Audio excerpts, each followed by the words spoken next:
तो हेलो साथियों, नमस्कार। स्वागत है आपका अपने चैनल सक्सेस जंक्शन एक कदम सफलता की ओर में। मेरा नाम है अतुल शुक्ला और हम लेकर के आ गए हैं आपके लिए एसएससी जीडी कांस्टेबल एग्जाम 2024 22 फरवरी थर्ड शिफ्ट का एग्जाम एनालिसिस।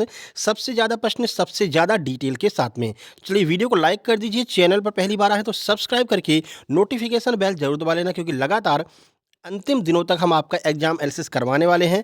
आपका भी अगली किसी भी शिफ्ट में एग्जाम है तो आप अपने प्रश्नों को व्हाट्सएप नंबर 7052547003 इस नंबर पर जरूर से जरूर सेंड कीजिएगा। चलिए शुरुआत करते हैं। सबसे पहले जी के जीएस करंट अफेयर के बारे में बताएंगे, फिर मैथ, फिर रीजनिंग, उसके बाद में हिंदी के कुछ महत्वपूर्ण प्रश्नों के बारे में हम आपको बताने वाले हैं और मैथ्स के भी कुछ प्रश्न हमको मिल गए हैं। तो चलिए शुरुआत करते हैं। आइए देखते हैं जी के जीएस करंट अफेयर का पहला प्रश्न कौन सा है। तो करंट अफेयर के दो प्रश्न आए थे, दोनों प्रश्न हमको मिल गए हैं। करंट अफेयर 2023 से पहला प्रश्न आया था, आधव अर्जुन को 2023 में किसका अध्यक्ष बनाया गया है। तो बास्केटबॉल फेडरेशन ऑफ इंडिया का अध्यक्ष आधव अर्जुन को बनाया गया है। चलिए कुछ जानकारी आपको देते हैं। देखिए, तो तमिलनाडु बास्केटबॉल एसोसिएशन यानी कि टीएनबीए के अध्यक्ष आधव अर्जुन नेहरू स्टेडियम में हुए चुनाव में विजयी हुए और basketball federation of India BFI के अध्यक्ष का पद हासिल किया है। तो ये आपका स्पोर्ट्स का भी प्रश्न हो सकता है और करंट अफेयर का भी प्रश्न आपका बन सकता है। तो आधव अर्जुन अब जो है अपने बास्केटबॉल फेडरेशन ऑफ इंडिया के अध्यक्ष बनाए गए हैं। अगला प्रश्न है, विदेश मंत्री एस जयशंकर ने किस राज्य से अपने संसद का नामांकन किया है। तो संसद चुनाव के लिए गुजरात से नामांकन किया है विदेश मंत्री एस जयशंकर जी ने। चलिए देखते हैं।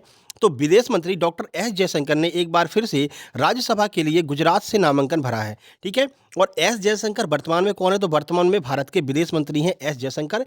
गुजरात से इन्होंने 2023 सांसद चुनाव के लिए अपना नामांकन भरा है, यह आपको याद रखना है। अगला प्रश्न है, त्रिशूरपुरम किस राज्य का लोक नृत्य है। तो यह आपका केरल का लोक नृत्य है। त्रिशूरपुरम बहुत ही फेमस लोक नृत्य है। चलिए कुछ जानकारी आपको देते हैं। देखिए, तो त्रिशूरपुरम केरल में हिंदुओं का एक प्रमुख त्योहार है। त्रिशूरपुरम त्रिशूर नगर का वार्षिक उत्सव है। तो त्रिशूर नगर के ऊपर ही इस त्योहार का नाम रखा गया है त्रिशूरपुरम। ठीक है, यह भव्य रंगीन मंदिर उत्सव केरल के सभी भाग के लोगों को बहुत ही आकर्षित करता है। तो केरल का फेमस उत्सव है त्रिशूरपुरम। आगे बढ़ते हैं। अगला प्रश्न है, घूमर कहाँ का लोक नृत्य है। तो ये आपका राजस्थान का लोक नृत्य है, बहुत ही फेमस लोक नृत्य है। घूमर आपका राजस्थान का लोक नृत्य है। देखिए, घूमर राजस्थान का एक प्रसिद्ध लोक नृत्य है जो राजस्थान की समृद्धि, संस्कृति और विरासत को प्रदर्शित करता है। इसे राजस्थान की जनजातियों के लिए नारित्व का प्रतीक माना जाता है। इसकी शुरुआत भील जनजाति के लोगों ने मां सरस्वती की आराधना के लिए किया था। तो शुरुआत किसने की थी। भील जनजाति के लोगों ने इसकी शुरुआत की थी, घूमर नृत्य की। आगे बढ़ते हैं। अगला प्रश्न है, भारतीय पुनर्जागरण का पिता किसे कहा जाता है। हिस्ट्री से आपका यह प्रश्न बना है, तो चलिए आंसर देख लेते हैं। राजा राम मोहन राय को भारतीय पुनर्जागरण का पिता कहा जाता है। देखिए, तो राजा राम मोहन राय आधुनिक भारत के पुनर्जागरण के पिता और एक अथक समाज सुधारक थे, जिन्होंने भारत में प्रबोधन और उदार सुधारवादी आधुनिकीकरण के युग का उद्घाटन किया था। अब एक प्रश्न आपका आगे बन सकता है कि भारतीय अशांति का जनक किसे कहा जाता है। तो भारतीय अशांति का जनक बाल गंगाधर तिलक को कहा जाता है। और ऐसा कहा किसने है। तो वैलेंटाइन चिरोल के द्वारा इनको यह उपाधि दी गई थी कि भारतीय अशांति का जनक बाल गंगाधर तिलक जी हैं। ठीक है, चलिए आगे बढ़ते हैं और देखते हैं अगला प्रश्न। अगला प्रश्न आपका हरित क्रांति से। हरित क्रांति से डेली एक प्रश्न पूछा जा रहा है। तो प्रश्न है, हरित क्रांति के दौरान अनुसंधान के लिए गेहूं के बीज किस देश से लाए गए थे। तो मैक्सिको से गेहूं के बीज लाए गए थे हरित क्रांति के दौरान। देखिए, तो हरित क्रांति का उद्देश्य क्या था। तो इस कार्यक्रम का उद्देश्य किसानों को ऋण, बीज, खाद, औजार आदि उपलब्ध कराना था एवं केंद्रीय प्रयासों से दूसरे क्षेत्रों के लिए भी गहन खेती का ढांचा तैयार करना था। और ये जो गेहूं के बीज हैं वो कहाँ से लाए गए थे। तो 1960 में, कब 1960 में मैक्सिको से लाए गए उन्नत किस्म के बीजों से वैज्ञानिकों ने नई नई प्रजातियां विकसित की। इससे गेहूं और चावल के उत्पादन में उल्लेखनीय वृद्धि देखी गई थी। तो मैक्सिको से ये गेहूं के बीज लाए गए थे अनुसंधान के लिए। भारत में हरित क्रांति का जनक किसे कहते हैं। तो भारत में हरित क्रांति लाने का श्रेय डॉक्टर एम.एस. स्वामीनाथन को जाता है और विश्व में हरित क्रांति लाने का श्रेय डॉक्टर नॉर्मन बोरलॉग को जाता है। ये दोनों नाम आपको याद रखने हैं क्योंकि यहाँ से प्रश्न बनने की संभावना है। वीडियो को लाइक जरूर कर देना भाई। अगला प्रश्न है, सबसे कम लिंगानुपात किस राज्य का है। तो डेली आपका सेंसेक्स से एक प्रश्न आ रहा है। हरियाणा का सबसे कम लिंगानुपात है और कई बार अपने एग्जाम एनालिसिस में इस प्रश्न के बारे में आपको हम बता चुके हैं। चलिए कुछ फैक्ट देख लेते हैं। तो देखिए, हरियाणा में भारतीय राज्यों में सबसे कम लिंगानुपात है, कितना है? 877 लिंगानुपात है हरियाणा का।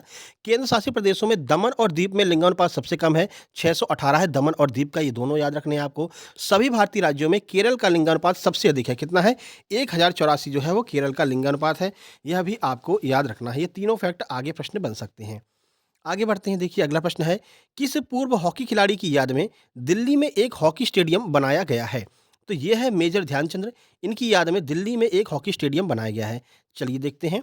तो मेजर ध्यानचंद राष्ट्रीय स्टेडियम इसका नाम है। भारत की राजधानी दिल्ली में राजपथ पर स्थित एक खेल स्टेडियम है। यह मुख्यतः एक मैदानी स्टेडियम है तथा इसकी क्षमता है 25,000 दर्शकों की इसकी क्षमता है। इस मैदान पर हॉकी वर्ल्ड कप 2010 का जो है आयोजन किया गया था दिल्ली में, आपको याद होगा। कैप्टन रूप सिंह स्टेडियम जो है ये आपका ग्वालियर में स्थित है और यह क्रिकेट का स्टेडियम है, याद रखना है, कंफ्यूज नहीं होना है। मेजर ध्यानचंद स्टेडियम दिल्ली में है, कैप्टन रूप सिंह स्टेडियम ये स्टेडियम क्रिकेट का है और ग्वालियर में स्थित है। यहीं पर सचिन तेंदुलकर ने दोहरा शतक लगाया था और वनडे इतिहास का पहला दोहरा शतक सचिन तेंदुलकर ने यहीं पर लगाया था। अगला प्रश्न है आपका हिस्ट्री से पूछा गया है, कच्छ के रण में कौन सा हड़प्पा स्थल स्थित है? तो धौलावीरा जो है वो गुजरात के कच्छ के रण में स्थित है। ऑप्शन में धौलावीरा दिया गया था, तो यही आपका आंसर हो जाएगा। अब ये पूछा क्यों गया है, तो देखिए, कच्छ का रण गुजरात में स्थित एक हड़प्पा कालीन स्थल धौलावीरा से संबंधित है। ठीक है, इसका नामांकन यूनेस्को में विश्व धरोहर स्थल की सूची में किया गया था और यूनेस्को ने इसे अपने विश्व धरोहर की सूची में अभी हाल ही में शामिल कर लिया है। तो यह एक तरह का हिस्ट्री का भी प्रश्न है और करंट अफेयर का भी प्रश्न है। भारत ने जनवरी 2020 में धौलावीरा एक हड़प्पा कालीन नगर से विश्व धरोहर स्थल तक शीर्षक के साथ में अपना नामांकन जमा किया था, जिसे यूनेस्को ने शामिल कर लिया है अपने विश्व धरोहर की सूची में। तो धौलावीरा गुजरात में स्थित है और यह कच्छ के रण में स्थित एकमात्र हड़प्पा स्थल है। अगला प्रश्न है, स्मृति मंथाना का संबंध किस खेल से है? तो ये जोड़ी मिलाने के लिए बेसिकली आया था। स्मृति मंथाना का संबंध क्रिकेट से है। स्मृति मंधाना 50 ओवर के वनडे क्रिकेट में दोहरा शतक लगाने वाली एकमात्र भारतीय महिला और पहली भारतीय महिला खिलाड़ी हैं स्मृति मंधाना। चलिए आगे बढ़ते हैं।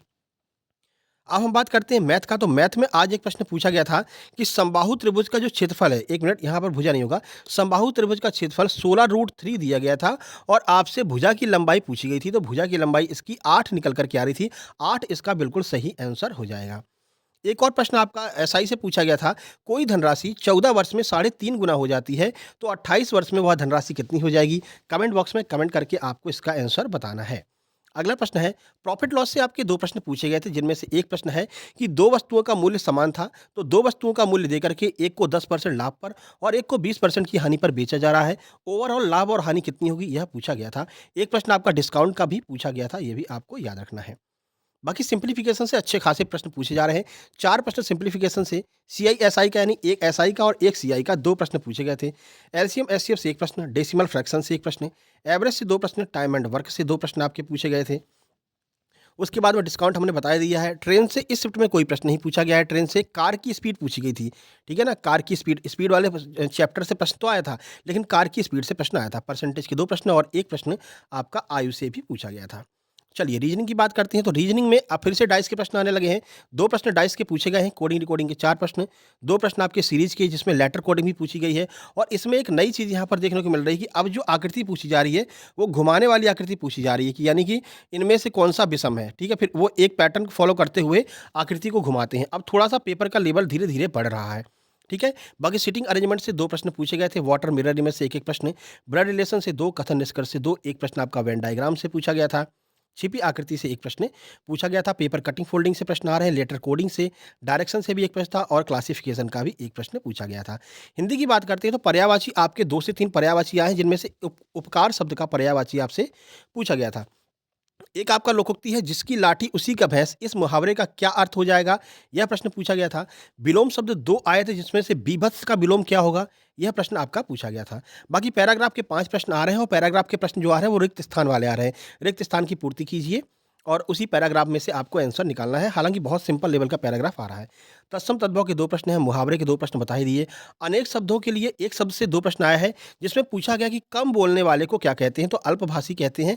कम बोलने वाले को एक शब्द में इसका प्रश्न पूछा गया था।